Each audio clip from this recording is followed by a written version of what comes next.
Hey guys, as you know, we ended the quarter last week talking with my good friend Jennifer Flynn, where she laid out a foundation of, how do we track what happened in the last quarter. And not only that, she gave us some tidbits of how to track going forward for quarter number 2 and beyond. So along those same lines, I'm going to introduce you to a gentleman right now who has a system all about business growth. And he's going to teach us this system called the 3 R's of business growth. So without further ado, enjoy the show.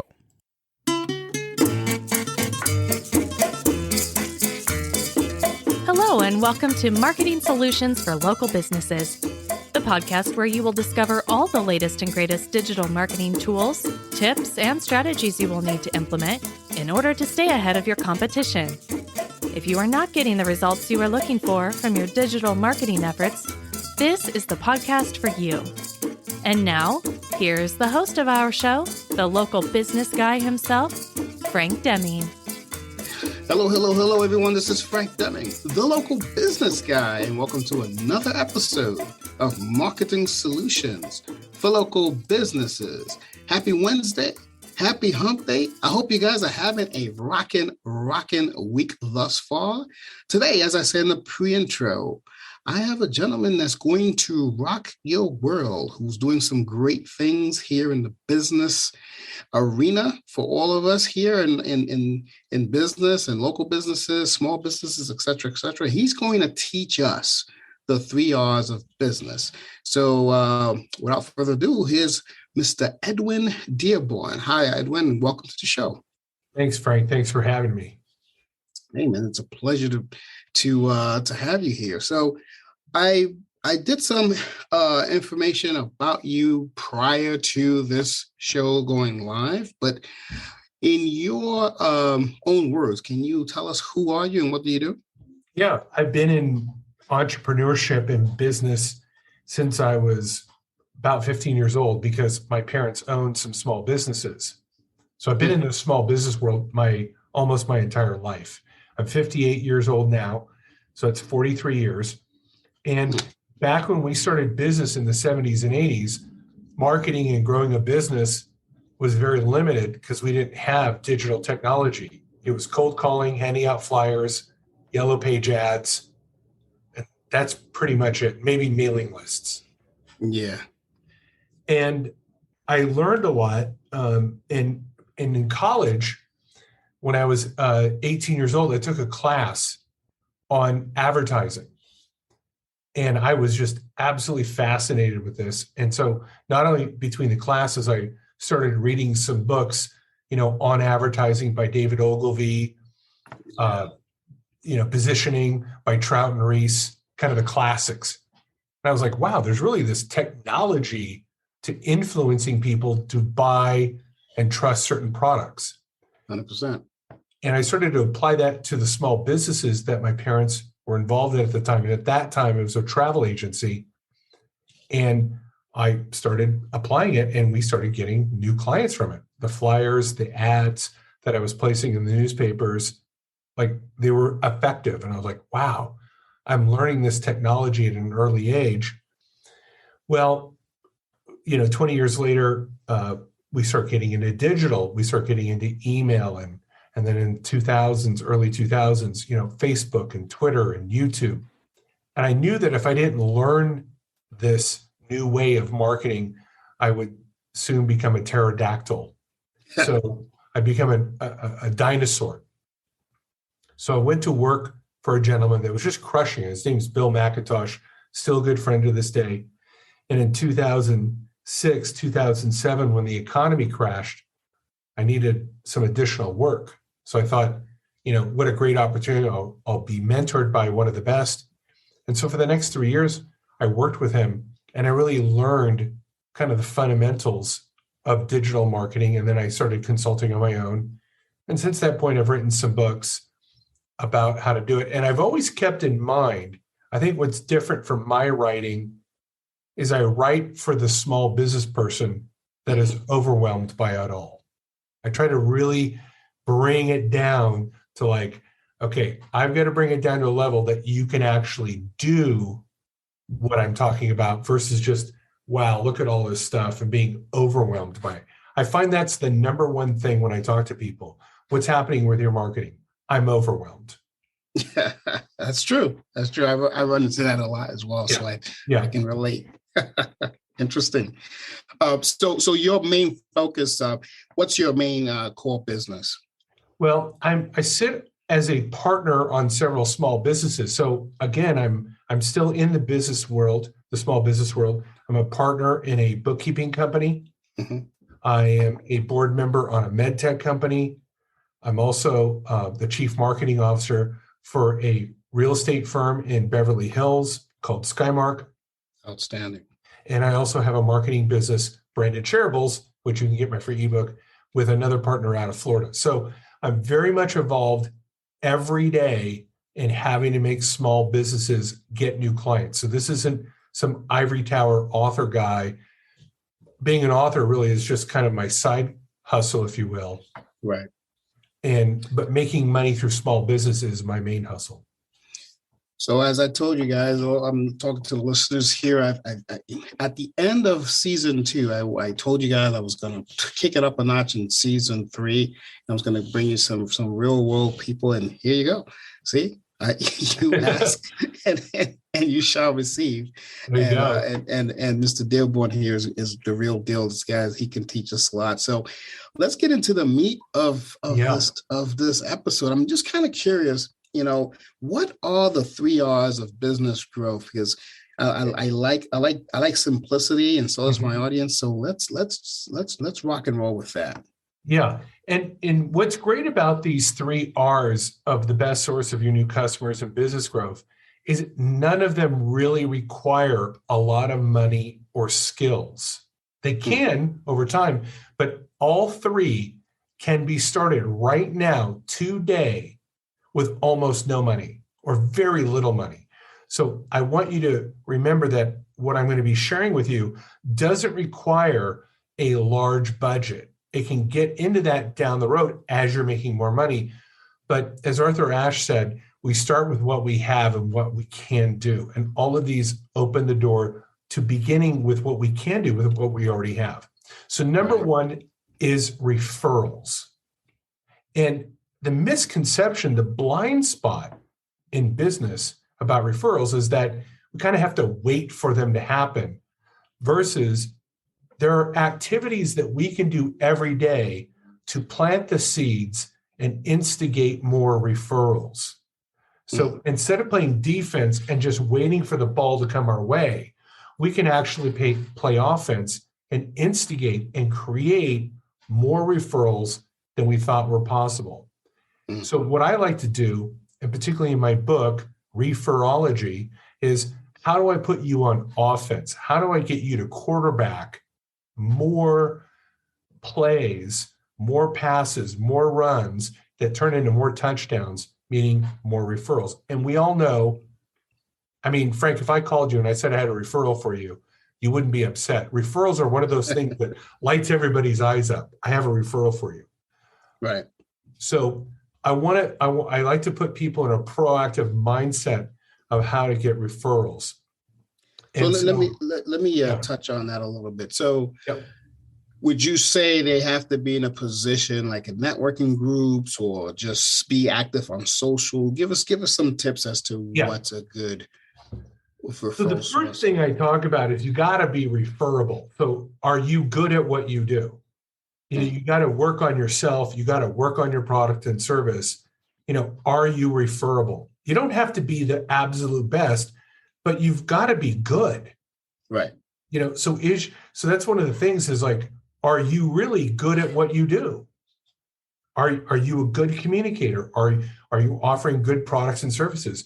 We obviously know that getting more referrals, if you're a really good dentist and you've got friendly bedside manner and you're good with people, you're going to be more referable. Right. So I get people to look at like, how's your dress? How's your manners? Is your product good? Is your service good? Are you dependable? Do you follow up? That's one way, is just look at yourself and kind of start working on yourself. Number two is a lot of our times we don't engage people, our database. So do you have a database of current clients, of contacts, people that you've met at networking groups? And are you putting out really good content to them and staying top of mind? One of the reasons why people drift from one brand to another is they felt that brand A was indifferent to them. So what I do is I put everybody that I meet into a database and I send out what I think is engaging content or helpful content to them so that I'm in front of the people that know me all the time. You have to stay top of mind to be referable.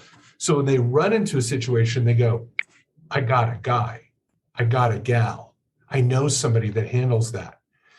But unless you're in front of your database, your social followers on a continuous basis, they're going to forget about you because you're out of sight, out of mind. So as you build your followers and lists, either find good content that other people have created and share it to them and be a good gatekeeper of content, or create it yourself. And I'll just give you one tip on what I'm going to tell you what the best content is. Sure. I want everybody to write down the top 25 or 50 questions they get asked all the time. If you're a life insurance agent, a real estate agent, a mortgage broker, a dentist, what are the top 25 or 50 questions you get asked all the time? And write them down in the way that they ask them of you. Write down exactly how they ask it. Now, write down the answer. A paragraph or two. You don't have to make it long. Just give a simple answer. What does my credit score have to be for me to qualify for a home loan? How much does it cost to get an implant in my mouth? What's the best type of life insurance? What's better, a C corporation or an S corporation? S corp. Right, whatever the question is, write down an answer. If you did that 50 times, you'd have a 1-year email campaign. You could email the question as the subject line and then put the answer in the body. And then you could put at the bottom, if you've got any questions, other questions that you might want answered, let me know. Because people that answer people's questions are viewed as experts. So I just say, if you don't know what content to do, just answer people's questions. I've done this for my bookkeeping company, and I sat down with her and I said, what are the top 50 questions you get asked as a bookkeeper? We wrote them down, and then I had her record it on, and then I had it transcribed. Then I had somebody clean up the grammar, and we literally had a year's worth of emails. And we've been sending out, and once we're done with 1 year, we start all over again, because in that year, the list has grown. Yeah. Or maybe the people originally on the list never opened up the email. We've generated, by just adding to our emails and sending out that list, we've probably generated 20 new customers just through people getting our emails by answering their questions. That's nice. So you just recycle the content. Recycle the content. And not only that, I can take those, I can turn those into blog posts, and I can post it on social media, the question and the answer. So you don't have to be an expert or really this creative content guy. Just answer people's questions. So that's a simple way to stay in front of your database. And if you do that, you're going to get more referrals. So that's the first R. Before you go off to the next R, I have a really quick question for you about referrals. There are many people who I come across, and this was me prior to I'd say 2011 as well, that they say that I am afraid of asking for referrals. Yes. What would you advise my old self and people who are thinking like that right now? Yeah. So, you bring up probably the number one barrier, and this is what I find why people don't like to ask for referrals, is because it comes across like they're begging or they're desperate. So probably, and there's multiple ways, and everybody's got to work out their own way. For me, when I'm working with someone and they're happy with my service, they're demonstrably happy. I can tell that they're winning with what I'm doing. I go, hey, I can see that you're really doing well. Yeah, thanks, Edwin. You've really helped me out. Go, hey, if you could make any introductions for anybody that would like to have similar wins or have a similar success story like you, I'd love to be introduced to somebody. I'm being introduced. I'm not asking for a referral, right? So it's a little bit more polite to go, would you introduce me to somebody? Introduce me to someone. Would you introduce me into somebody? See, it seems more formal than give me a referral. And I'm doing it at a good time, which is they're doing well with me. Correct. So if they're thanking me for the help that I've given them, I ask them, do you know anybody that could refer to me that would like to receive similar help that you've received? You see, so when they're in that moment of gratitude, ask for an introduction. Yeah. It's so funny. you said that. I have a person that used to do my email marketing. Before, I used to outsource a lot. Now everything is done in-house. But when I was outsourcing, I hired this company to do my email marketing. And Edwin, I kid you not, before they sent out the first email, they haven't done anything for me yet. And they was already asking me for a referral. Hey, who do you know who think would need, can you do something for me first? Exactly. You bring up a great point. Yeah. I knew a guy who built his business. He literally started this garage door opening. He'd sell garage doors, the garage door openers, the whole system. And what he did is he goes, I didn't have any clients. I literally bought the franchise. And he goes, I'm going to tell you how I got my first 30 clients. I went door to door and asked people if they needed their current garage door fixed. And all I did is I fixed their garage door for free. Wow. When they were done, I asked them, could you, and this will be the third R when we get to it, but he also got referrals from this. He goes, could you leave me a kind review on Yelp or Google My Business? They did. So for 30 days, he did this. He asked for no money.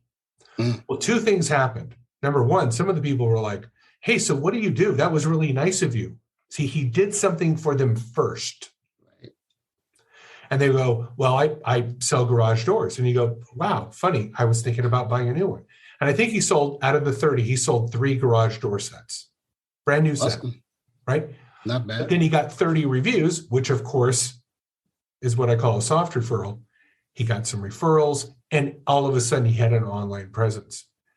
So my thing is, back to my point, be referable, be remarkable, do things for people, and then go, by the way, when they're in that moment of gratitude and they're thanking you, ask for an introduction to somebody that they may know who would want somebody. Do you know somebody else that would want their garage door fixed? Let me call my brother. He's got a garage door, right? Maybe you can help him. Great. And you start meeting people, but always begin by doing something remarkable. I like that. That's cool. Yeah. What is the next R? Sorry for sidetracking you there, but I feel it in a moment. I just have to ask the question. Yeah, of course. You ask whenever you want. Is reactivations, meaning get the person who bought to buy again. It's 500% easier to get someone to spend more money with you than to get somebody to purchase with you the first time. Yep. So in sales, it's called an upsell. So let's say this guy sold a garage door. Maybe he could sell them a better garage door, a more expensive garage door. Maybe he could upsell them to other services. Hey, do you need and he's got a relationship with other companies that he could get a commission for by referring them. Right? So one of the things, like particularly in real estate, I'll tell you how you can make more money as a realtor. So you sell the home to your client. The escrow has gone through. Maybe you're also a real estate investor. Have you also thought about investing in real estate? Maybe you could buy a second home and Airbnb it. Yep. Do you want to buy a home for your child, or you're an adult, right? I mean, there's probably more opportunities Right. to sell more real estate opportunities to that individual. They just bought $1 million home. Maybe they would like to invest $500,000 in a multifamily unit that you're selling, right?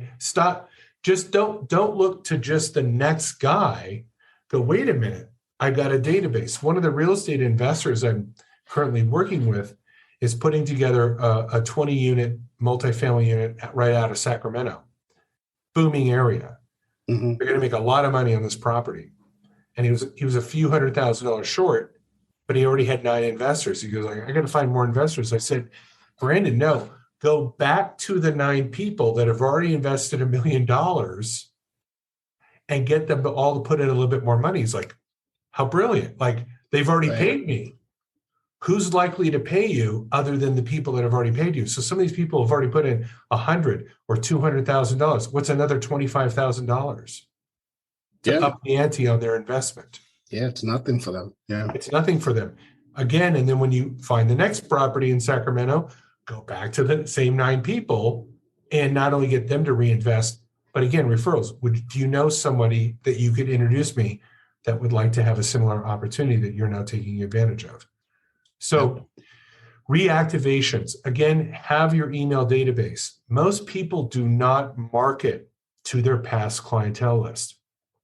This is why a CRM is so critical. Are you sending postcards, on their birthday, postcards at Christmas time? Are you calling them every 6 months? Mm-hmm. Just, hey, how are you doing? Top of mind. Yeah. Top of mind. Even though you sold the house 6 months ago, hey, how's the house? Great. I'm here. Just, okay. If you did that, guess what happens? We know that within 8 to 10 years, people are going to resell their home. If you've contacted them 16, 20 times over that 8 to 10 years, more than likely you'll be the listing agent once again. Again, you just have to stay in front of your past clientele, and you're going to get those reactivations and you're going to get those referrals. It's funny about that. I used to live in DC for 18 years. And while during my stint in DC, I bought probably 4 homes, including, 3 homes and 1 condo. And I'll never forget, the first person who sold me the house sold me all of them. And one of the reasons why is because I every year with until today, I moved now. I'm in Jersey though. Yeah. She sends me a happy birthday card on my birthday every year. Yep. And it's amazing. And so she's always top of mind. So for those 4 times that I purchased, she was the one I used. Yeah. And that's a great example. There's so many different touch points, email, birthday cards, a text. I've seen even people make individual videos and then send it to me going, hey, Edwin, was thinking about you. If you're ever in the need of the blah, blah, let me know. All those little touch points, when you have an omnipresence, maybe 1 or 2% of your competitors are doing that. So if you can stay in front of your database through multiple touch points better than anybody else, I guarantee you're going to see more reactivations and you're going to see more referrals. Because again, you said the key word, top of mind. Top of mind equals top of funnel. Yep. If you're top of mind, you're going to be at the top of the sales funnel for those people. So that's number 2. Hey guys, I hope you guys are enjoying the content that our guest is bringing you today. Incidentally, speaking of the guests, if you would like to be a guest on this show, if there's something that you would like to promote when it comes to digital marketing or anything within your business that you would like to promote, give us a call at 888-416-7752 or simply send us an email at info@lbmsllc.com. Someone from my office will then send you the podcast intake form, and we will schedule you on the show. So if that's something you would like to do, go ahead and do that, and I'll put you on the show. For now, enjoy the rest of the show. Number 3 is really important now more than ever is online reviews. That's the third R, reviews. Yeah. If you think about it, most people begin their journey finding out about you online, and Yelp and Google and Facebook and TripAdvisor are major resources, particularly for people that are, what did Google called it ZMOT, the zero moment of truth. And the zero moment of truth is when they hear of a brand, they go online and they look at reviews, they look at videos, they look at their website, they get kind of a cross selection. Mm-hmm. And they'll do this in under 10 minutes. They'll go, okay, they've got 180 reviews and it's a 4.7. Okay, that's good. Okay, the website looks professional. They've got a presence on LinkedIn. They kind of, they're doing a survey of you. Yes. And reviews are probably one of the greatest ways of influencing people. Like for me, when I moved to Las Vegas 5 years ago, I didn't really know anybody. Mm-hmm. So how did I find the restaurants that were great? How did I find my local coffee shop? I went to Yelp. I'm like, okay, well, if they got 1,200 good reviews, you can't fool 1,200 people. Right. You can probably fool 2 or 3, but you can't fool 1,200. Not 1,200. Yeah. Not 1,200. So I'll give you an example of how to get more reviews. And reviews, by the way, are also an incredible SEO factor in your website. If you've got a good lot of reviews, Google will look at that and they'll actually start to rank your website a little higher because they take that into consideration. Correct. Your online presence. So I was working with a dentist in the San Francisco area. And obviously San Francisco being a large population, there's a lot of dentists. So it's very competitive. Mm-hmm. So he'd been in business for like 14 years, but he only had like maybe 30 or 40 reviews. And I said, you've been in business for 15 years, but you only have 30 to 40 reviews. He's like, oh, but most of my people are happy and I've serviced thousands. And I go, that may be true, but those thousands aren't living on Yelp and Facebook for you. If we had those 1,000 people on Yelp, Google, and Facebook, you'd be crushing it. Mm-hmm. People would see that social proof and go, wow, look at all those reviews. He must be a great dentist. So the problem isn't that you're not a great dentist. The problem is perception is reality, and the perception is you only have 30 reviews. We need to migrate the good works that you do to online. But he's like, okay, so how do I get them to do it? Mm-hmm. So I worked out this strategy with one of my very first clients about 10 years ago. And it's very simple. Again, back to the moment of gratitude. So one of my very first marketing clients was a place in Santa Ana, California that does custom windows, the shades and the curtains. Yeah, those are high end. Yeah. High end. Like, sometimes people are spending 20, 30, 40K for some of these shutters, right? Ridiculous. Yeah. Ridiculous amounts of money. So, very good. Her and her husband ran a great business, high quality work, but they weren't getting the reviews. So we came up with this system, which is when we're done, it's all reviewed. They're, looking at the house going, oh my God, my house looks so beautiful. And they go on and on about, you guys are incredible, you're on time. So we said, capture that moment of gratitude and go, would you be willing to say all of that online?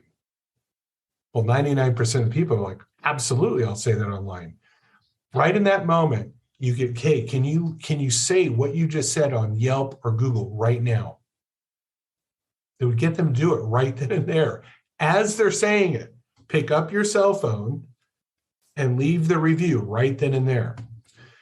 We took their reviews to about, they're 25 or 30. And we took it up to almost 200 in a matter of years, less than 2 years. Get them right then and there to leave the review on Yelp and Google My Business. And a little tip to you, if they're not active on Yelp, we'd get them on Google My Business, because if it was their first review on Yelp, Yelp usually didn't show it. So only if they had already left about 5 or 6 reviews on Yelp did we ask them to put it on Yelp and Google, because Yelp is very particular about, what reviews they show. And we found that if it's their first review, more than likely they're not going to show it. But if they've left 10 or 12 reviews, they've got a photo, they've been active on Yelp, more than likely that review will show. Where Google, they're just going to show it no matter what. So little tip there. So if they're active on Yelp, get them to do it on Yelp. But if they're not active on Yelp, it probably won't show, but definitely get them on Google for sure. Right. And just by getting them to ask them that question, would you be willing to say those kind words right now online? And by migrating what was said verbally online, grew our reviews. Get this. This is what happened with the Shutter Company. About 2 years after we did this effort to get a lot of reviews, we did an end year review of how much money they made. And not only how much money they made, but how did the client find you? Was it from a referral? Did they find you from a Google ad, Yelp? Like, what was the source of business? And we have been tracking every new customer, since we started. Right. They generated over $400,000 in gross revenue from people that found them on Yelp and Google My Business. Oh, wow. So we took the amount of reviews divided by the amount of money they made, and we found that every review was worth $5,000 in revenue. Hey, that's worth it right there. Right. Once she saw the connection between the amount of reviews and the amount of revenue, she knew that getting one more review wasn't unworth it. It was like, I'm probably putting another $5,000 per year into my coffers by getting that one review.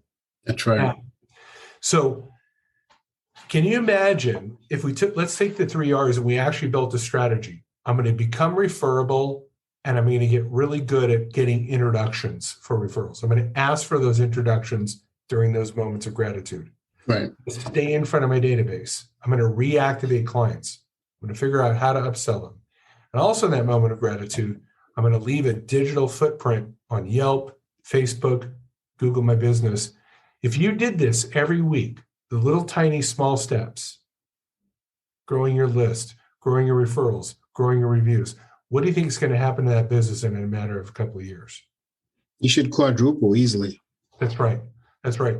And it's really just a matter of reverse engineering. Okay, how do I do that? What are the principles? What are the policies? What are the daily actions that I do? And it can seem daunting. Like when we did that dental office, it was like, well, we only got 2 reviews this week. I go, yeah, this week. Let's keep doing it. We did it for a year. Like, you've got over 100 more reviews. And she's like, yeah, not only that, like our calls have 5x'd. That's right. More and more people are finding us. So that 1 week of getting 2 reviews may not seem like a big win, but like interest in your bank, if it compounds. It keeps going, yeah. Let me ask you a question on reviews, because I was asked this not too long ago. How powerful or how useful, if you will, are Facebook reviews? I think, they're not as valuable as Google My Business or Yelp. They just don't compete. Correct.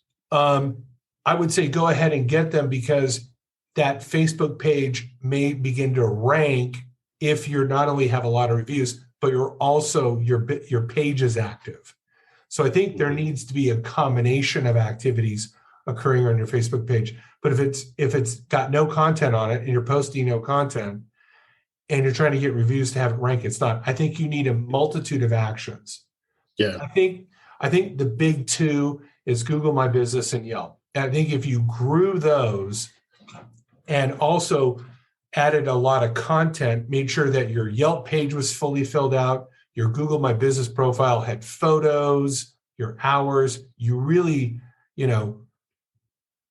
took time to do all the best practices that Yelp and Google My Business want to do, Right. I think those would be the two that I would concentrate on. I think, after a time, Facebook will, figure out a way to get better at the review business because there's a lot of money in it. Yeah. Right. But I think right now, Yelp and Google My Business are they're the big elephants in the room. Let's not ignore them. Let's get good at those two things. And then once you get those going, then maybe you could take a look at your Facebook profile. So I'm just hoping that my client is listening to this episode, because I told him, I kind of told him the same thing. Yeah. But so I'm glad that you agree. Yeah, it doesn't have the same punch. It just doesn't. It just doesn't. And I think Facebook has its place. I think it's really good in terms of running Facebook ads. Mm-hmm. I think it's really good for that. I think it's good for retargeting your email database and your online visitors. But reviews, I just don't think is where it's at. I would really, and a lot of people curse Yelp for a lot of reasons. And I go, I understand, but this is why we've learned.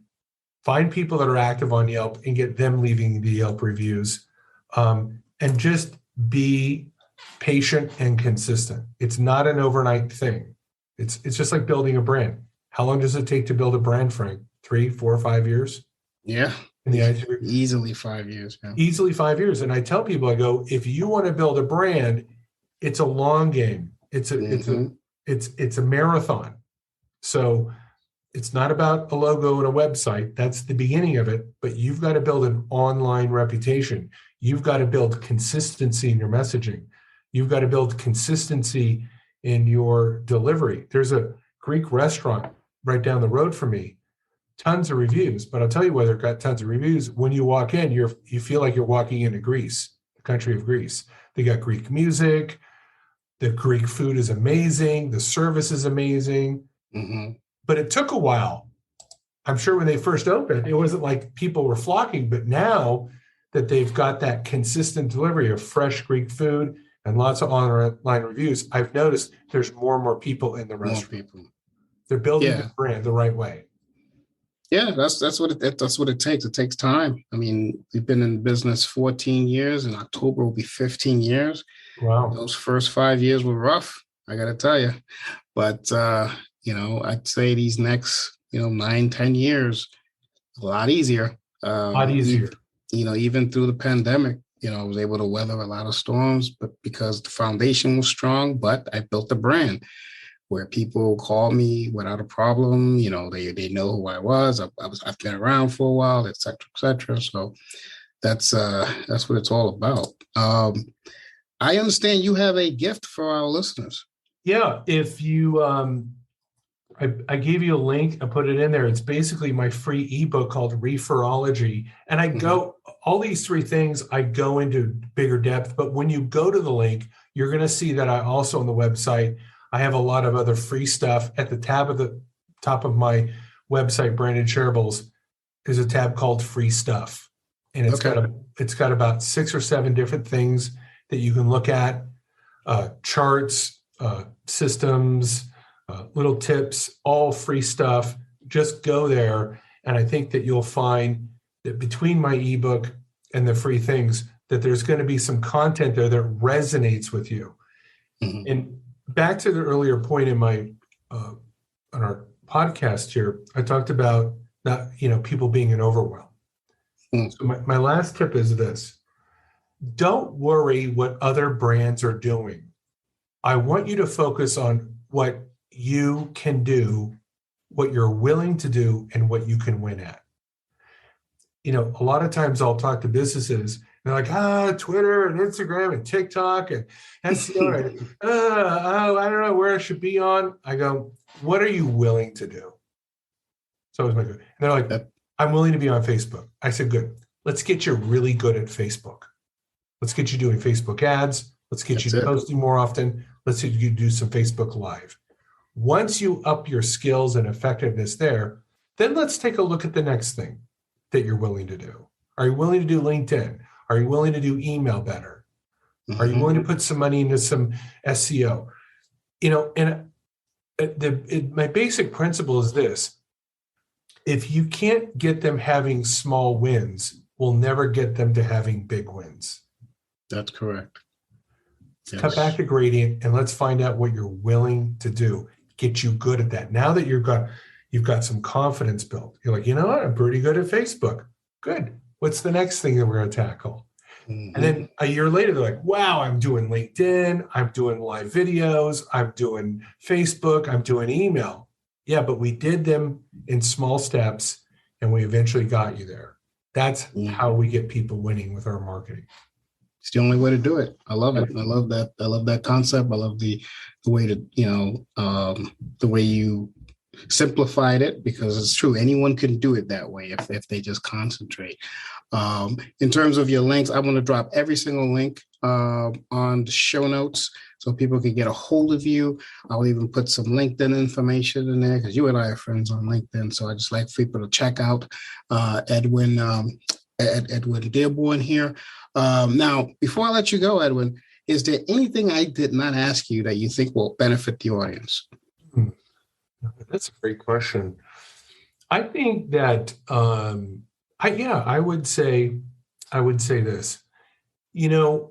Anytime you have a problem with something in business, I challenge you to do a deep dive about that topic. It's like Gary Vaynerchuk, one of my heroes in marketing, once said. He goes, if you just went to a remote island and studied something for 50 hours on YouTube videos, you'd probably learn how to do it. Mm-hmm. And whatever question or problem you have, type in that question or problem into YouTube and spend 10, 20, 30 hours learning about it. Mm-hmm. Educate yourself. Ignorance is not bliss. And we live in an era where almost everything is available to you if you're willing to learn. The amount of incredible information by incredible content creators, like individuals like yourself, it's out there. It's the podcasts, the YouTube videos, the information's out there. So don't remain daunted. Just take a little time. Turn off the Netflix. People like to Netflix and chill. I like to YouTube and learn. Yeah, I call it YouTube University. It is. It's the greatest university on the planet. And it's free.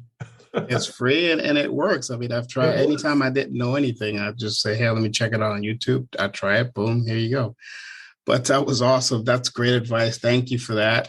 Yeah. Like I said, I'm going to drop everything in the show notes so people can get a hold of you. With that, I'm going to end this episode. This has been Frank Deming, the local business guy, and you've just been blessed by the great Edwin Dearborn. Take care, everyone. Until next week, peace out. Thanks for listening to another episode of Marketing Solutions for Local Businesses, the podcast where you will discover all the latest and greatest digital marketing tools, tips, and strategies you will need to implement in order to stay ahead of your competition.